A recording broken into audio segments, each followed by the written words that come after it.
Hello and welcome to another linear motion video by your good buddy Phi Guy Francois. So this is not your pass and fail problem that you will end up either passing the course or failing the course based upon this one sole problem. No, this is the pass-fail type of problem. And what I mean by that is that a pass-fail type problem has extra information for you to compare against. Now, what that allows you to do is that the very question that's being asked of you is a pass or fail question. Does the object succeed? Yes. Or does it fail? No. So, let's jump right into a example problem of these. So, for the example problem, let's try a little bit of a throwback to an old movie. We've got our good buddy Doc Brown is attempting to go back in time with his DeLorean car. Yes, it's Back to the Future.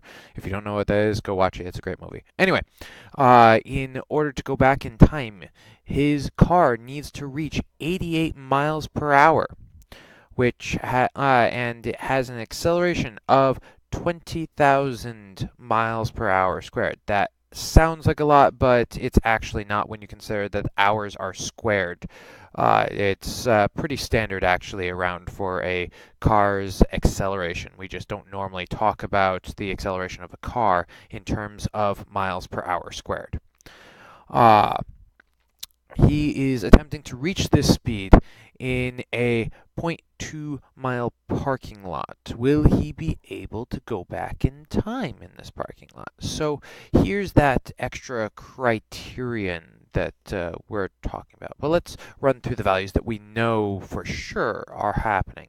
So number one, we see that these 20,000 miles per hour squared, that's coming in there. That's a definite value that was given to us. So we know that it's going to have this type of acceleration, so we plug that into our acceleration variable. We also can see from this that we got another number in here that we could use, the 88 miles per hour. Now it needs to reach that 88 miles per hour, so we can effectively assign that to our final velocity, the reason being that it needs to reach it, not start with it, right?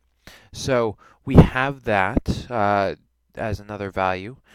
And so there's another value that's unspoken in this one, and that is the fact that if we're in a parking lot, it's more likely we're parked to start with, right? We're starting at 0 miles per hour. We're not gonna, drive into the parking lot and then try to go into the future. We're starting from inside the parking lot.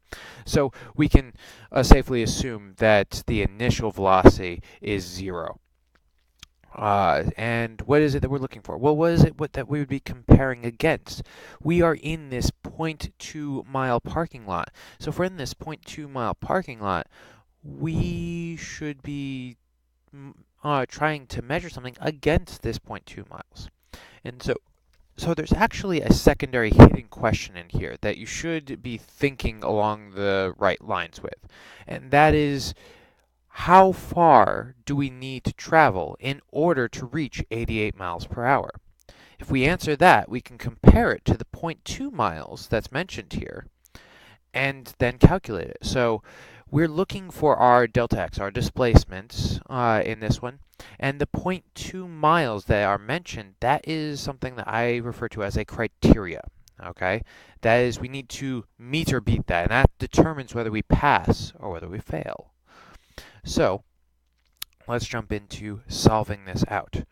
So we start off with our good equation, this one. If you don't realize how to choose this equation, you should go back to my other video, regular linear motion problem, and look back at that. It explains a little bit on how to choose it.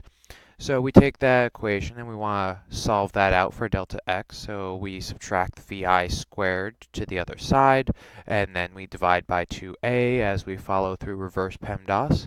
And so we plug in our value, and we find out that, in fact, we can reach 88 miles per hour in 0.1936 miles. Now, that's great. So then that's not where we end though. Don't be that student who loses points by sitting out at just before the finish line.